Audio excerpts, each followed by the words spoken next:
the universe actually rewards that. You're showing the universe that you're actually serious about this game, and you're serious about putting out into the universe better, positive vibes on a more regular basis. You're being part of the great awakening on this planet, and that is something that is very important, and the universe will recognize that and it will reward that, because as you know, manifesting is about feeling good. And if you don't know that, then that is manifesting 101. And the problem that I see with a lot of people, and the issues that I've seen with clients of mine over the years, and I was working as a homeopath for 10 years, and over those 10 years that I was in practice, one thing I noticed was that people with a traumatic background, with a traumatic childhood generally, sometimes into adulthood, they found it really difficult to manifest those, even the small things, let alone the life of their dreams. So if you're one of those people who has a traumatic background, then this video is for you. So how do you manifest when you've got trauma in your background? This is a problem. Now, my background story is, the trauma in my background is, I have a father who committed suicide when I was quite young. I was 23. Obviously it was a terrible time, and that really, looking back now, because it's almost 25 years ago now, looking back now, that had a really huge effect on my life and my ability to feel happy, to feel joy, and to really bring in the things that I desired. Now, at that time, I didn't know what the law of attraction was. I had no idea. So in those terms, it didn't affect my manifesting ability in terms of me wanting to manifest something definite, because I didn't know that I was able to do that at the time. And it wasn't until I learned about the law of attraction, and through the teachings of Abraham Hicks, and through watching The Secret, which is usually everyone's kind of gateway into the manifesting world, I realized that actually my traumatic background could help me. Now, that might seem like a really strange thing to say about a traumatic background, but really, if you expand on trauma, if you think about why things happen and why those things happen around you, there's always a lesson to be learned. And the lesson for me was that it is still possible to have a happy life with such a tragedy in your background. And I took that forward into my therapy business and tried to help people to overcome their own traumatic backgrounds. But the sticking point really was, and this was the problem that came up again and again and again, the sticking point for most people was, and this might trigger someone, but a lot of people don't want to let go of their trauma.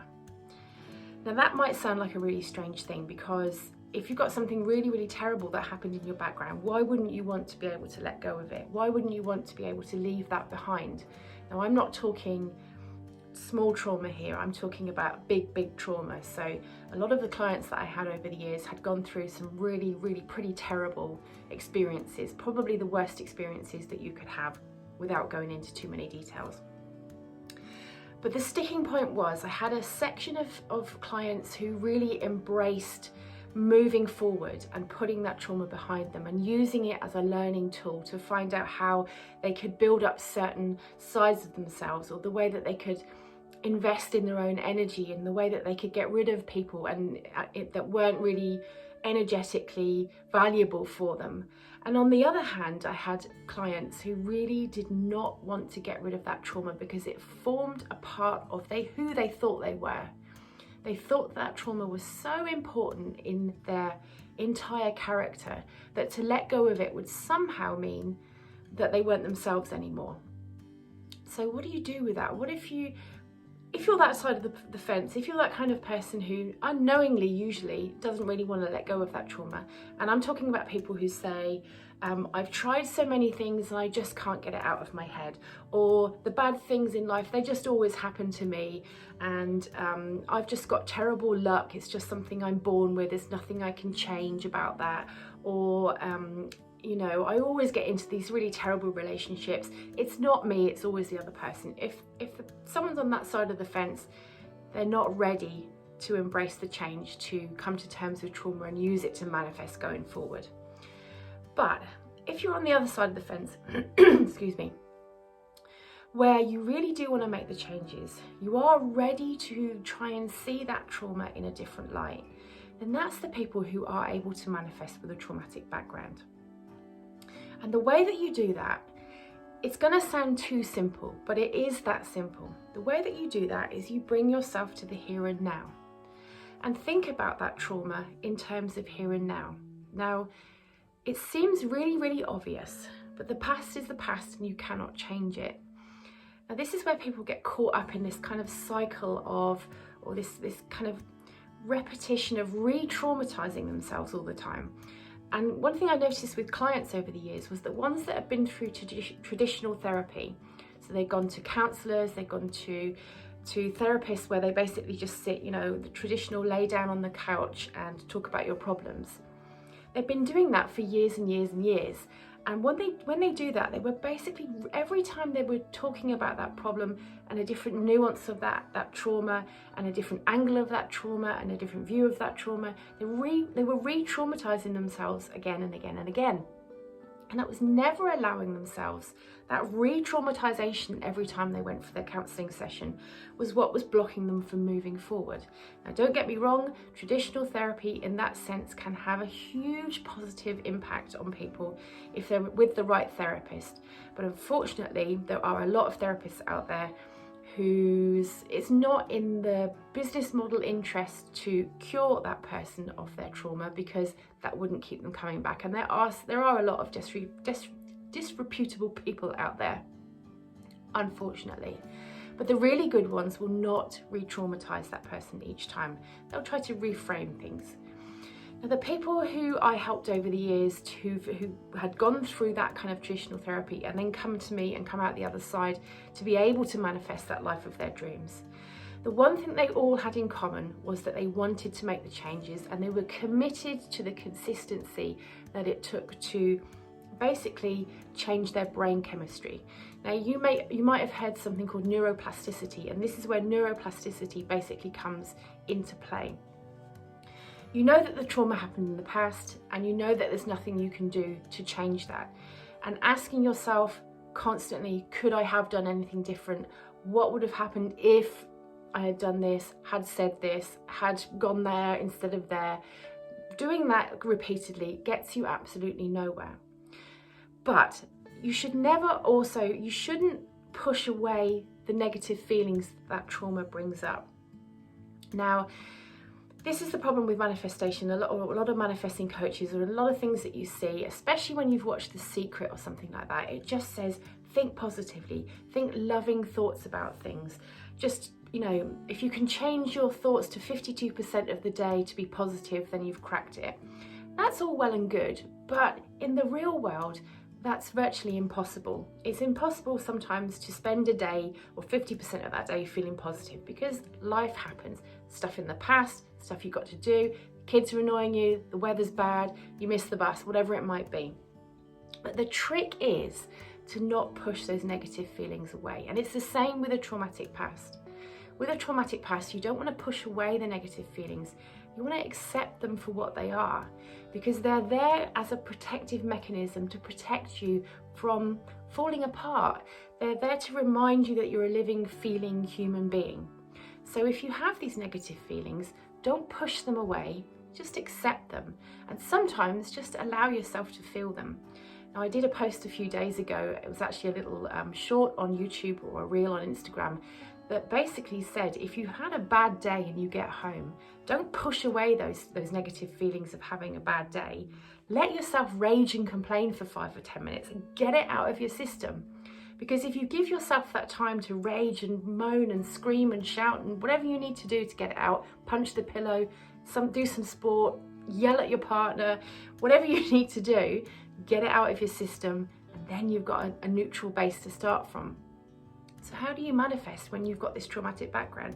Well, you basically, A, you allow yourself to feel any negative feelings, and then B, bring yourself into the present moment, realizing and noting and confirming to yourself that there's nothing you can do to change that negative past, to change that trauma in the past, and then make the decision of how you want to feel from this point forward. Now, that sounds really simplistic, but that's all you have to do. Accept how you feel, accept you can't change it, and then decide how you want to feel from this point forward. Now, it might be beneficial to actually, for something like that, to get a piece of paper and note down how is it you want to feel from day to day. How do you want to feel when you get up in the morning? How do you want to feel by the time you reach lunchtime? How do you want to feel at the end of the day? And how do you want to feel when you go to bed? Now, if you want to manifest the life of your dreams, you're going to want to feel joyful and excited and enthusiastic and feel like you've had a good day at the end of the day. You're going to want to feel those high vibration emotions. And then you've just got to say to yourself, well, how am I going to achieve those? How am I going to achieve those high vibration emotions on a more regular basis? Don't force yourself to try and do it every day, all day, every day. That's overdoing it. That's trying hard. That's working hard, and that's not going to get you anywhere. Note down how you want to feel when you wake up in the morning, and then ask yourself, what can I do to bring myself into that feeling when I wake up? If you're anything like me and the vast majority of the planet, you wake up in the morning and you think, oh, and you're tired and you're refreshed. I've never met a human being who gets up in the morning and feels refreshed. I just haven't. If you have, tell me their secret, because I can't do it and I don't know anyone else who can do it. You get up and you feel kind of groggy and you're sleepy. Sometimes you feel kind of comfy and cozy and content, but personally, I've never actually woken up and felt refreshed. But anyway, if you decide how you want to feel when you wake up, then choose what you want that activity to do to bring you into that feeling. And then you do it. So you start your day with a positive emotion. Now for me, that's writing in my gratitude diary. It could be meditation if I'm not too tired. If I'm too tired, I don't go into a meditation because I know that I'm too sleepy and I'm not going to get the most out of it. And I will do that at a later time during the day. But it could be meditation. It could actually just be getting up and reading a few pages of a great book that you're starting. It could be just getting up and, opening the curtains and looking out the window and really just looking around and being grateful for what you can see out of your bedroom window. There's all sorts of things that you can do. It's personal to you, but if you want to feel joy in the morning, what can you do to initiate that feeling of joy when you get up? You do that, 10-15 minutes is enough, and then you get up or you brush your teeth and have your breakfast, whatever, and get about your day. You do the things that you need to do, get the kids off to school, whatever. And then as you're going through your day, you just check in with yourself every now and again and say, well, how am I feeling right now?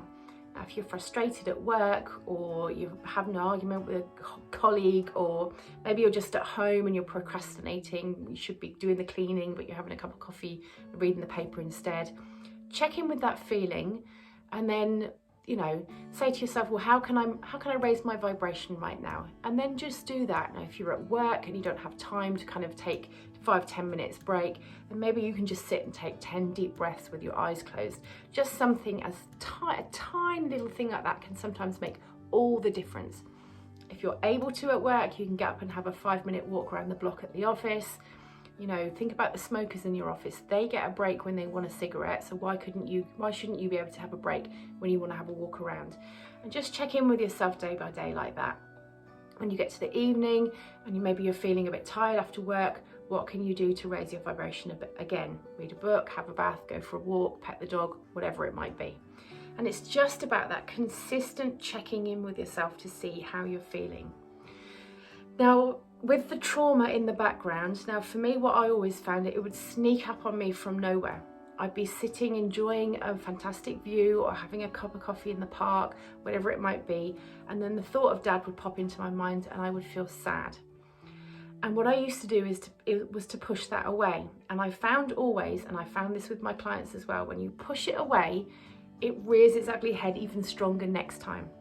So what I do now, if that feeling comes up and I feel sad, I allow myself to think about my dad, and I allow myself to think about me feeling sad about him not being here anymore.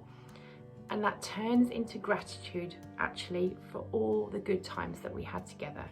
I'm able to reframe that. Now it takes practice.